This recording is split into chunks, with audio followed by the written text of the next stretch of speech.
भारत माता की, भारत माता की। धरती आबा भगवान बिरसा मुंडा की, धरती आबा भगवान बिरसा मुंडा की। झारखंड के राज्यपाल सीपी राधाकृष्णन जी, मुख्यमंत्री श्रीमान हेमंत सोरेन जी, केंद्र सरकार के मेरे सहयोगी मंत्री अर्जुन मुंडा जी, अन्नपूर्णा देवी जी, हम सबके वरिष्ठ मार्गदर्शक श्रीमान करिया मुंडा जी, मेरे परम मित्र बाबूलाल मरांडी जी, अन्य महानुभाव और झारखंड के मेरे प्रिय परिवारजन, आप सभी को जोहार। आज का दिन सौभाग्य से भरा हुआ है। मैं कुछ देर पहले ही भगवान बिरसा मुंडा की जन्मस्थली उलीहातू से लौटा हूं। उनके परिजनों से भी बड़ी सुखद मुलाकात हुई है और उस पवित्र माटी को माथे पर चढ़ाने का एक परम सौभाग्य मुझे मिला है। मुझे भगवान बिरसा मुंडा मेमोरियल पार्क और फ्रीडम फाइटर म्यूजियम देखने का भी अवसर मिला है। 2 साल पहले आज के ही दिन मुझे ये म्यूजियम देश को समर्पित करने का सौभाग्य मिला था। मैं सभी देशवासियों को जनजातीय गौरव दिवस की बहुत बहुत बधाई देता हूं, अपनी शुभकामनाएं देता हूं और देश के सैकड़ों स्थानों पर देश के सभी वरिष्ठ जन आज झारखंड का स्थापना दिवस भी मना रहे हैं। अटल जी के प्रयास से ही इस राज्य का गठन हुआ था। देश को, विशेषकर झारखंड को अभी 50,000 करोड़ रुपए की अलग अलग योजनाओं का उपहार मिला है। आज झारखंड में रेलवे इंफ्रास्ट्रक्चर और कनेक्टिविटी के विस्तार के तहत कई रेल परियोजनाओं को शुरू किया गया है। आपको ये जानकर खुशी होगी कि झारखंड भी देश के 100% इलेक्ट्रिफाइड रेल रूट वाला राज्य बन गया है। इन परियोजनाओं के लिए मैं आप सभी मेरे झारखंड वासियों को बहुत सारी बधाई देता हूं। मेरे परिवारजनों, जनजातीय गौरव और संघर्ष के प्रतीक भगवान बिरसा मुंडा की गाथा हर देशवासी को प्रेरणा से भर देती है। झारखंड का कोना कोना ऐसे ही महान विभूतियों को उनके हौसलों और अनथक प्रयासों से जुड़ा है। तिलका मांझी, सिद्धू कान्हू, चांद भैरव, फूलो जानो, नीलांबर, पीतांबर, जत्रा ताना भगत और अल्बर्ट एक्का जैसे अनेक वीरों ने इस धरती का गौरव बढ़ाया है। अगर हम आजादी के आंदोलन को देखें तो देश का ऐसा कोई कोना नहीं था जहां आदिवासी योद्धाओं ने मोर्चा नहीं लिया हो। मानगढ़ धाम में गोविंद गुरु के योगदान को कौन भूल सकता है। मध्य प्रदेश के तंत्या भील, भीमा नायक, छत्तीसगढ़ के शहीद वीर नारायण सिंह, वीर गुंडाधुर, मणिपुर की रानी गाइडिनल्यू, तेलंगाना के वीर रामजी गोंड, आदिवासियों को प्रेरित करने वाले आंध्र प्रदेश के अल्लूरी सीताराम राजू, गौंड प्रदेश की रानी दुर्गावती, ये वो विभूतियां हैं जिनका देश आज भी ऋणी है। ये देश का दुर्भाग्य है कि आजादी के बाद ऐसे वीरों के साथ न्याय नहीं हुआ। मुझे संतोष है कि आजादी के 75 वर्ष होने पर अमृत महोत्सव के दौरान हमने ऐसे वीर वीरांगनाओं को याद किया, उनकी स्मृतियों को अगली पीढ़ी तक पहुंचाया। साथियों, झारखंड आना मुझे पुरानी स्मृतियों को ताजा करने का अवसर भी देता है। गरीबों की सबसे बड़ी ताकत आयुष्मान भारत योजना की शुरुआत झारखंड से ही हुई थी। कुछ ही साल पहले खूंटी में मैंने सोलर पावर से चलने वाले जिला न्यायालय का उद्घाटन किया था। अब आज झारखंड की इस पावन भूमि से एक नहीं बल्कि दो ऐतिहासिक अभियानों की शुरुआत होने जा रही है। विकसित भारत संकल्प यात्रा सैचुरेशन के सरकार के लक्ष्यों को प्राप्त करने का सशक्त माध्यम बनेगी। पीएम जनजाति आदिवासी न्याय महाअभियान विलुप्त होने की कगार पर खड़ी जनजातियां, जिसे हम अब तक प्रिमिटिव ट्राइब के रूप में जानते हैं, उनकी रक्षा करेगा, उन्हें सशक्त करेगा। ये दोनों ही अभियान अमृत काल में भारत की विकास यात्रा को नई ऊर्जा देंगे। मेरे परिवारजनों, मुझे सरकार के मुखिया के तौर पर, हेड ऑफ द गवर्नमेंट के तौर पर अब 2 दशक से भी ज्यादा समय बीत गया है। देशवासियों की आकांक्षाओं को जानने का, समझने का मुझे बहुत करीबी से मौका मिला है। अपने उन अनुभवों के आधार पर मैं आज एक अमृत मंत्र आपके सामने रख रहा हूं और भगवान बिरसा मुंडा की धरती से रख रहा हूं।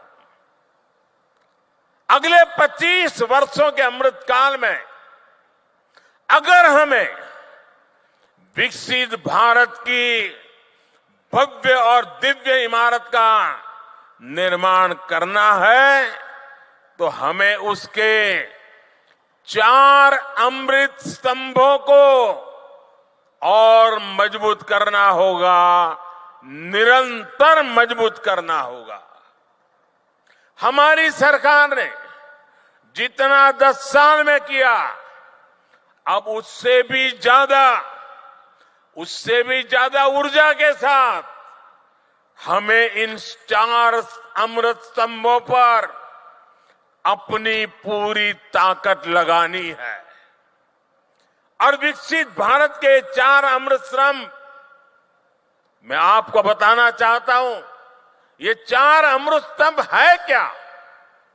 पहला अमृत स्तंभ भारत की हमारी महिलाएं, हमारी माताएं बहनें, हमारी नारी शक्ति।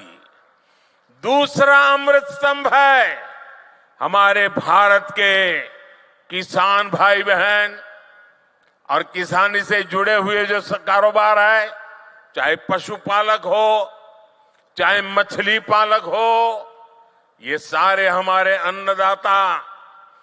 तीसरा अमृत स्तंभ भारत के नौजवान, हमारे देश की युवा शक्ति, जो आने वाले 25 साल में देश को नई ऊंचाई पर पहुंचाने वाली सबसे बड़ी शक्ति है। और चौथा अमृत स्तंभ भारत का मध्यम वर्ग, नियो मिडिल क्लास और भारत के मेरे गरीब भाई बहन, इन चार स्तंभों को हम जितना मजबूत करेंगे, विकसित भारत की इमारत भी उतनी ही ऊंची उठेगी। मुझे संतोष है कि बीते 10 वर्षों में इन चार स्तंभों को सशक्त करने के लिए जितना कार्य हुआ है उतना पहले कभी नहीं हुआ। साथियों, आज तक और आजकल हर तरफ भारत की इस सफलता की चर्चा है कि हमारी सरकार के 5 वर्षों में 13 करोड़ से ज्यादा लोग गरीबी से बाहर निकले हैं। आखिर बीते कुछ वर्षों में ऐसा क्या हुआ जो इतना बड़ा परिवर्तन जमीन पर देखने को मिला है। 2014 में जब हमें आप सबने दिल्ली की गादी पर बिठाया, सरकार चलाने का दायित्व दिया, उस दिन से हमारा सेवा काल शुरू हुआ है। हम सेवा करने के लिए आए हैं और उस सेवा काल की बात करूं तब उस समय हमारे आने से पहले भारत की एक बहुत बड़ी आबादी मूलभूत सुविधाओं से वंचित थी। देश के करोड़ों गरीबों ने इस बात की उम्मीद भी छोड़ दी थी कि कभी उनका जीवन बदल पाएगा। और सरकारों का रवैया भी ऐसा था कि वो खुद को जनता का माई बाप समझती थी। हमने माई बाप की भावना से नहीं बल्कि सेवक की भावना से आपके सेवक की तरह काम करना शुरू किया। जो वंचित थे हमने उन्हें वरीयता देना शुरू किया। जिन्हें सबसे दूर समझा जाता था, सरकार खुद चलकर उनके पास गई। जो दशकों से उपेक्षित थे, हमारी सरकार उनका संबल बनी, उनकी साथी बनी। ब्यूरोक्रेसी वही थी, लोग वही थे, फाइलें भी वही थे, कानून नियम भी वही थे, लेकिन सोच बदली। और सोच बदली तो परिणाम भी बदल गए। 2014 से पहले देश के गांवों में स्वच्छता का दायरा 40% से भी कम था। आज हम 100% के लक्ष्य पर पहुंच रहे हैं। हमारी सरकार से पहले एलपीजी कनेक्शन सिर्फ 50-55% घरों में था। आज करीब करीब 100% घरों में महिलाओं को धुएं से मुक्ति मिल चुकी है। पहले देश के सिर्फ 55% बच्चों को ही जीवन रक्षक टीके लग पाते थे, आधे बच्चे रह जाते थे। आज लगभग 100% बच्चों का टीकाकरण हो पा रहा है। आजादी के बाद 7 दशकों में देश के सिर्फ 17%, 17%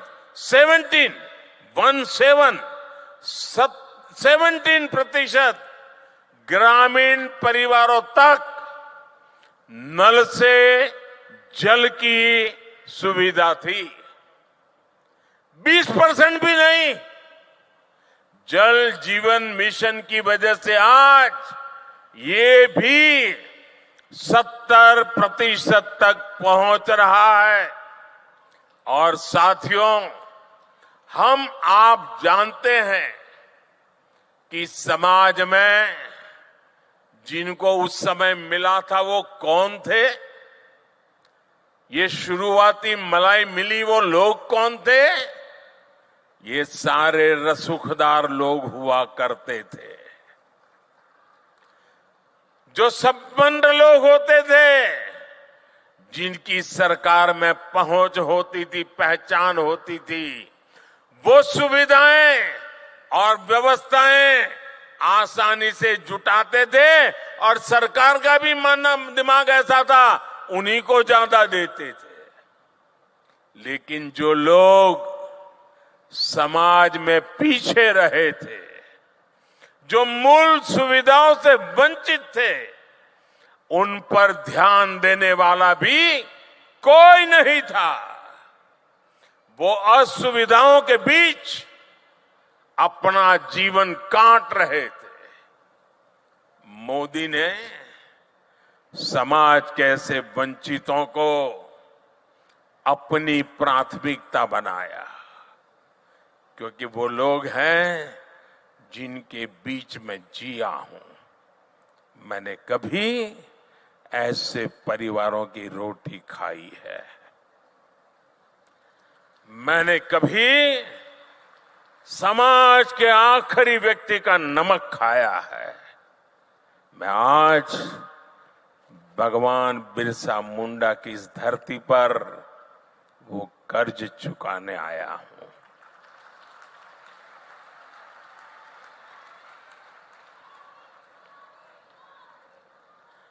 मेरे परिवारजनों, आमतौर पर सरकारों का रवैया रहता है कि जो आसानी से हासिल हो जाए उस लक्ष्य को पहले प्राप्त करो। लेकिन हमने दूसरी रणनीति पर काम किया।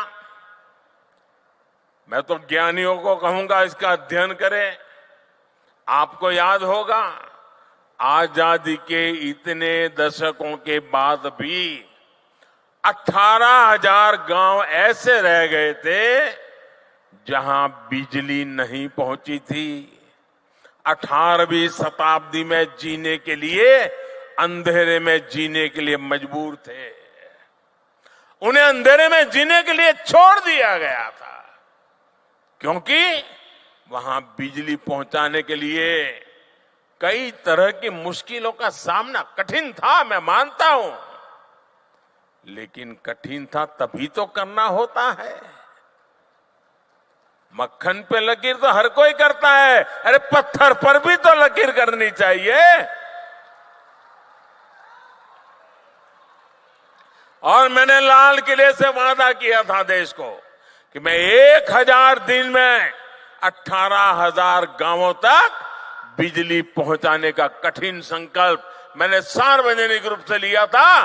और आज मुझे सर झुका करके कहना है कि ये आपके सेवक ने उस काम को समय पर पूरा कर दिया था। साथियों, हमारे देश में 110 से ज्यादा जिले ऐसे थे जो विकास के हर पैरामीटर पर पिछड़े हुए थे, बहुत पीछे थे। इन जिलों पर पुरानी सरकारों ने थप्पा लगा दिया, ये तो पिछड़े हैं। और पहले की सरकारें बस उसकी पहचान कर ली, ये बेकार है, पिछड़े हैं, आगे कुछ नहीं हो सकता है, और सरकार सोती रही। इन जिलों में शिक्षा, स्वास्थ्य सुविधाएं दशकों से दयनीय स्थिति में थी।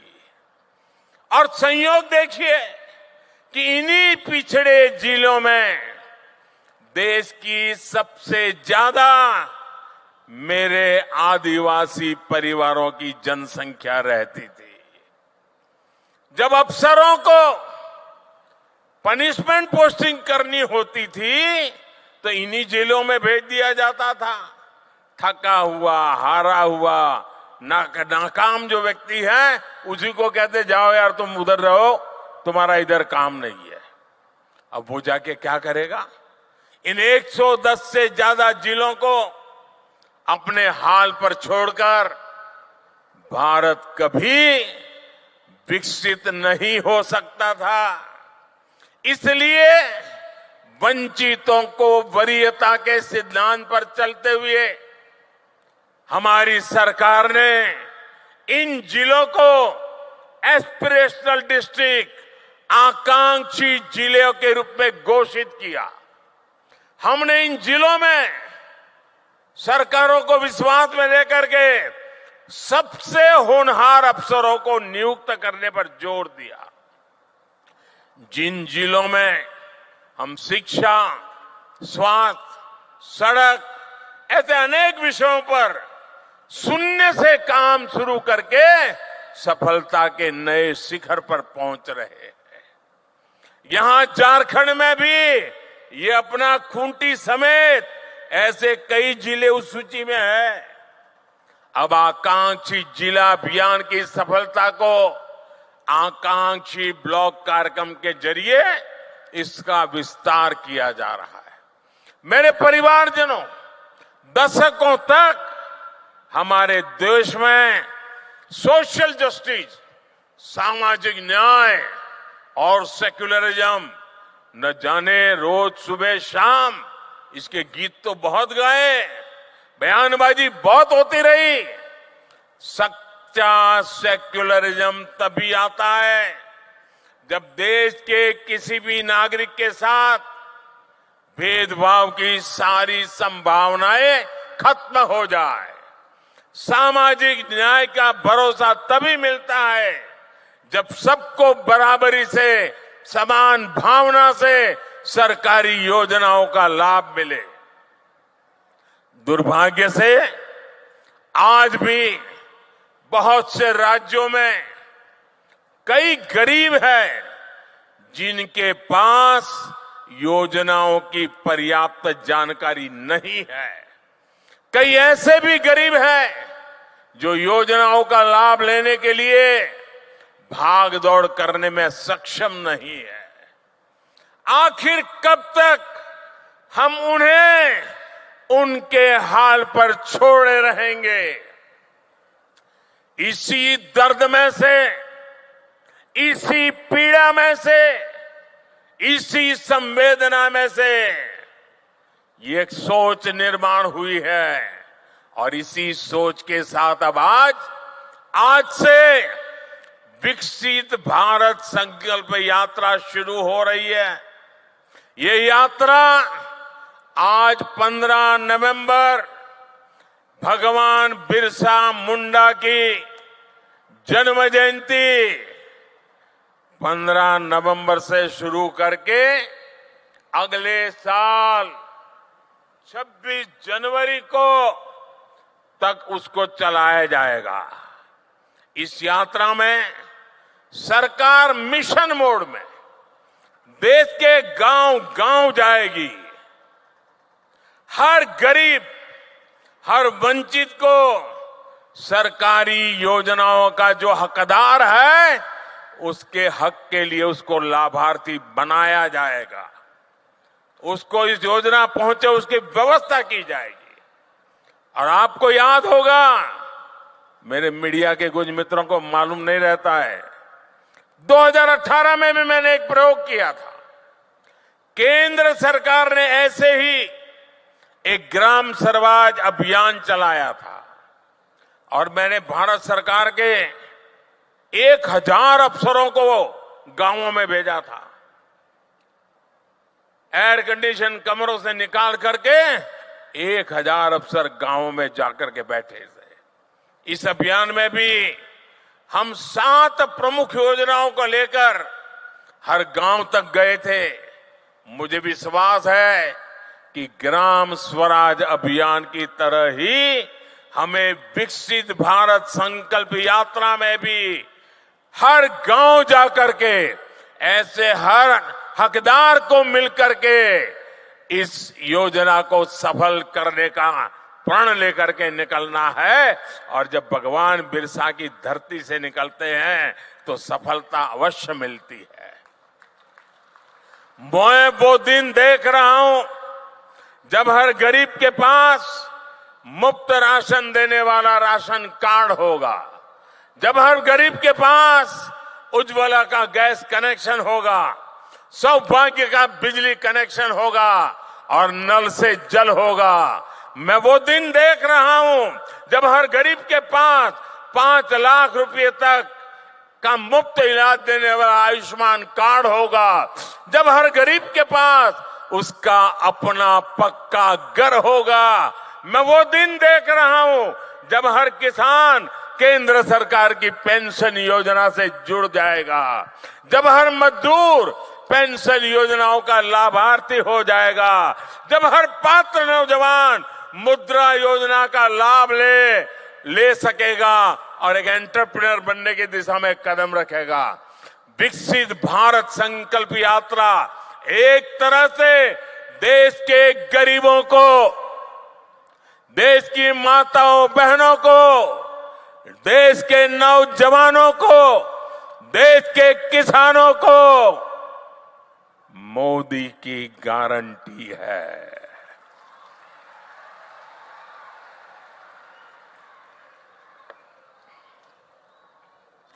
और जब मोदी की गारंटी होती है ना, तो आप जानते हैं वो गारंटी क्या होती है? मोदी की गारंटी यानी गारंटी पूरा होने की भी गारंटी।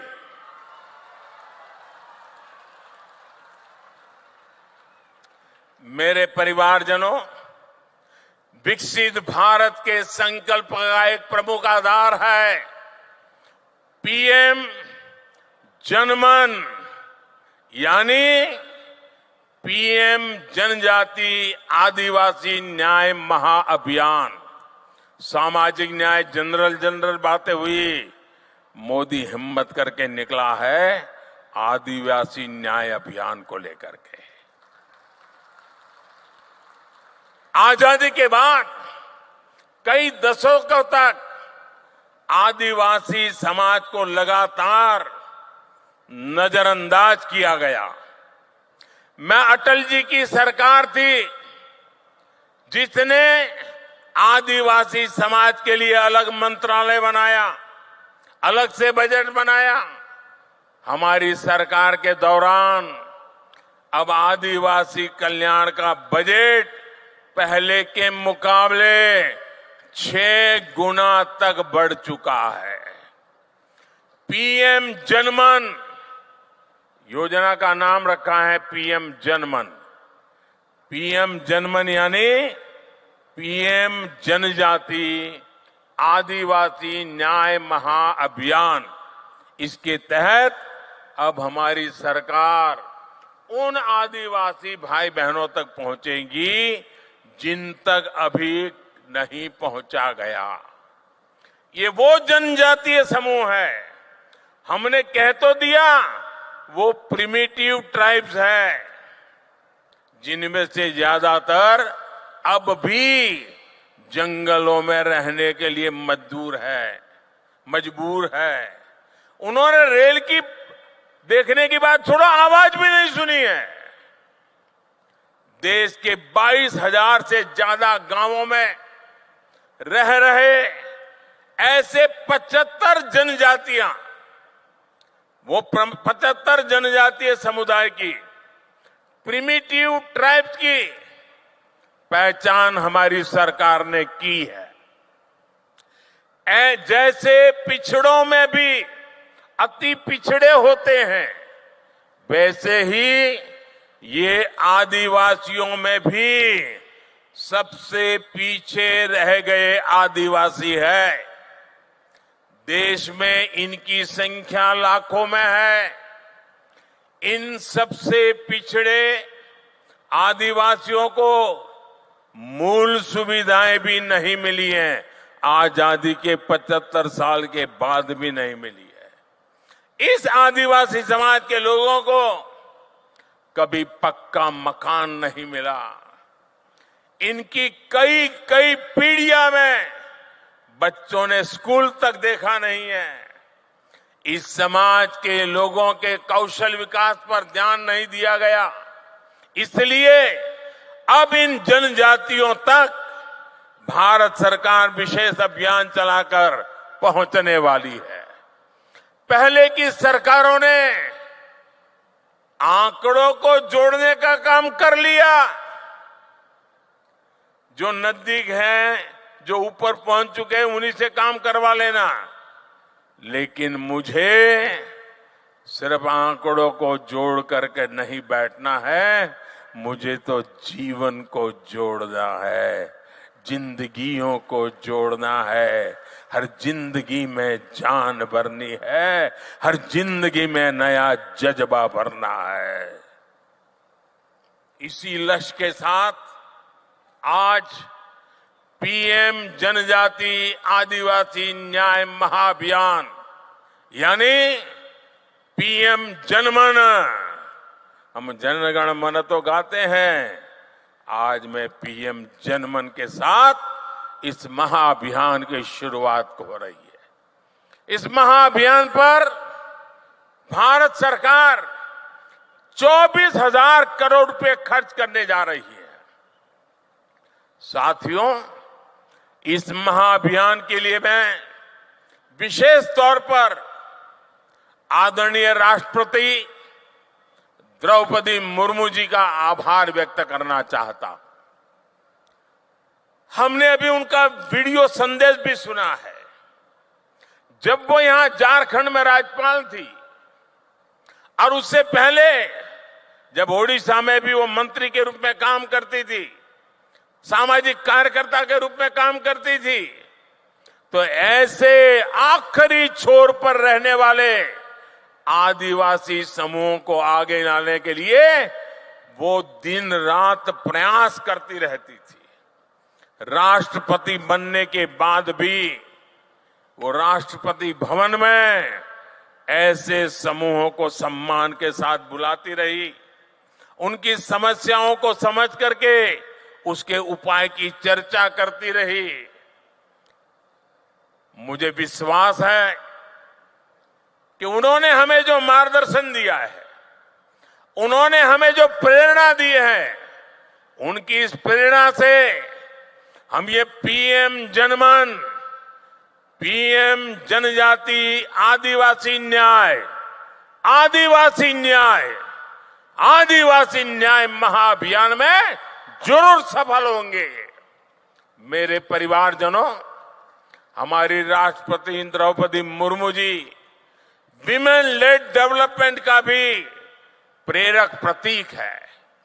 बीते वर्षों में जिस तरह भारत ने पूरी दुनिया को नारी शक्ति के विकास का मार्ग दिखाया है, वह अभूतपूर्व है। ये वर्ष माताओं, बहनों, बेटियों की सुविधा, सुरक्षा, सम्मान, स्वास्थ्य और स्वरोजगार के रहे हैं। ये हमारे झारखंड की बेटियां खेलकूद में जो नाम कमा रही है ना, सीना चौड़ा हो जाता है। हमारी सरकार ने महिलाओं के जीवन के हर पड़ाव को ध्यान में रखते हुए उनके लिए योजनाएं बनाई। बेटी बचाओ बेटी पढ़ाओ से बेटियों की जनसंख्या बढ़ी है और स्कूलों में छात्राओं के नामांकन में भी वृद्धि हुई है। सरकारी स्कूलों में छात्राओं के लिए अलग शौचालय निर्माण से स्कूल छोड़ने की मजबूरी कम हुई है। पीएम आवास योजना के तहत करोड़ों घर मालकिन बहनें बनी है, बहनों के नाम रजिस्टर हुआ है, पहली बार उनके नाम पर कोई प्रॉपर्टी हुई है। सैनिक स्कूल, डिफेंस एकेडमी को बेटियों के एडमिशन के लिए पहली बार खोल दिया गया है। मुद्रा योजना के तहत लगभग 70% बिना गारंटी के ऋण लेने वाली मेरे देश की महिलाएं हैं, मेरी बेटियां हैं। महिला स्वयं सहायता समूहों को भी आज सरकार से रिकॉर्ड आर्थिक मदद दी जा रही है। और लखपति दीदी अभियान, कुछ लोगों को मेरी बातें सुनकर के चक्कर आ जाते हैं।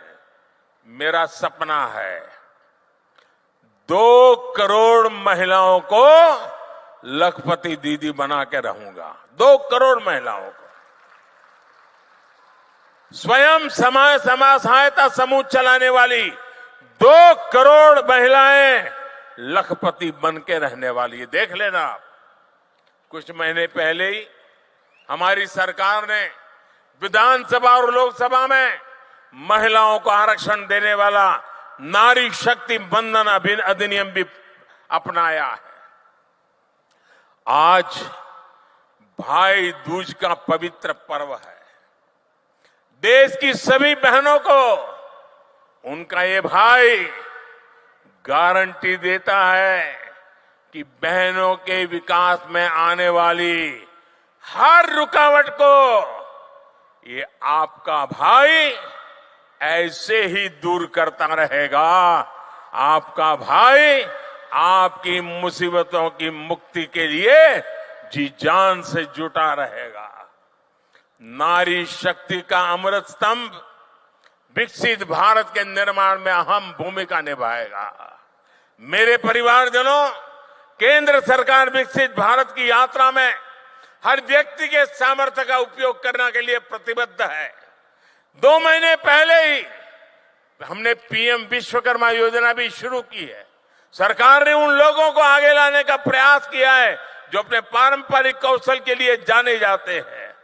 कुम्हार हो, लोहार हो, सुतार हो, सुनार हो, मालाकार हो, राजमिस्त्री हो, बढ़ई हो, अरे कपड़े धोने वाले हो, कपड़े सिलने वाले हो, जूते बनाने वाले हो, ऐसे हमारे साथी, ये हमारे विश्वकर्मा साथी, इस योजना के तहत विश्वकर्मा साथियों को आधुनिक ट्रेनिंग मिलेगी और ट्रेनिंग के दौरान उनको पैसा मिलेगा, उनको अच्छे नए औजार मिलेंगे, नई टेक्नोलॉजी मिलेगी और इस पर 13,000 करोड़ रुपए खर्च किए जाएंगे।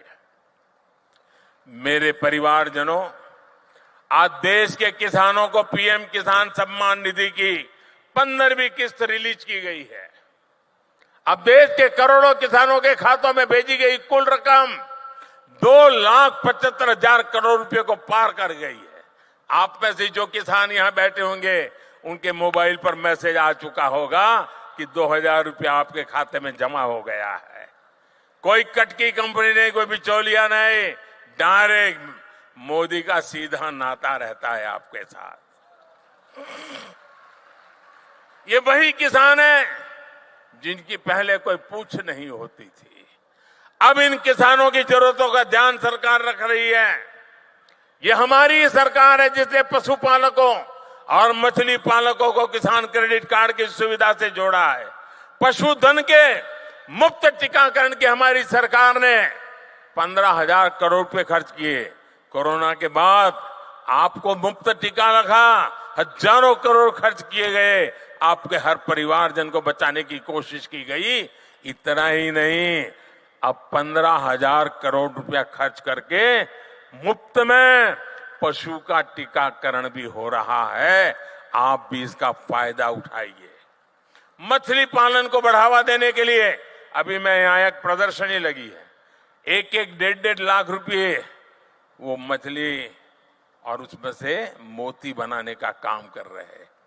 मत्स्य संपदा योजना के तहत आर्थिक मदद दी जा रही है। आज देश में 10,000 नए किसान उत्पाद संघ एफपीओ बन रहे हैं। इससे किसानों की लागत कम हुई है और बाजार तक पहुंच आसान हुई है। हमारी सरकार के प्रयासों से इस वर्ष इंटरनेशनल मिलेट ईयर मनाया जा रहा है। मोटे अनाज को श्री अन्न की पहचान देकर विदेश के बाजारों तक पहुंचाने के लिए पूरी तैयारी हो रही है। इसका भी लाभ हमारे आदिवासी भाई बहनों को होगा। साथियों, सरकार के इन चौतरफा प्रयासों से झारखंड जैसे राज्यों में नक्सली हिंसा में भी कमी आई है। 1-2 साल में झारखंड की स्थापना के 25 साल पूरे होने जा रहे हैं। ये झारखंड के लिए बहुत ही प्रेरणादायी समय है। इस माइलस्टोन पर झारखंड में 25 योजनाओं के सैचुरेशन का लक्ष्य लेकर काम शुरू किया जा सकता है। मैं झारखंड सरकार से भी आग्रह करूंगा, मैं झारखंड के सभी नेताओं से आग्रह करूंगा कि 25 साल का लक्ष्य तय करके एक बहुत बड़ा अभियान चलाया जाए। इससे राज्य के विकास को नई गति मिलेगी और यहां के लोगों का जीवन भी और आसान बनेगा। हमारी सरकार शिक्षा के विस्तार और युवाओं के अवसर देने के लिए प्रतिबद्ध है। देश में आज आधुनिक राष्ट्रीय शिक्षा नीति बनी है।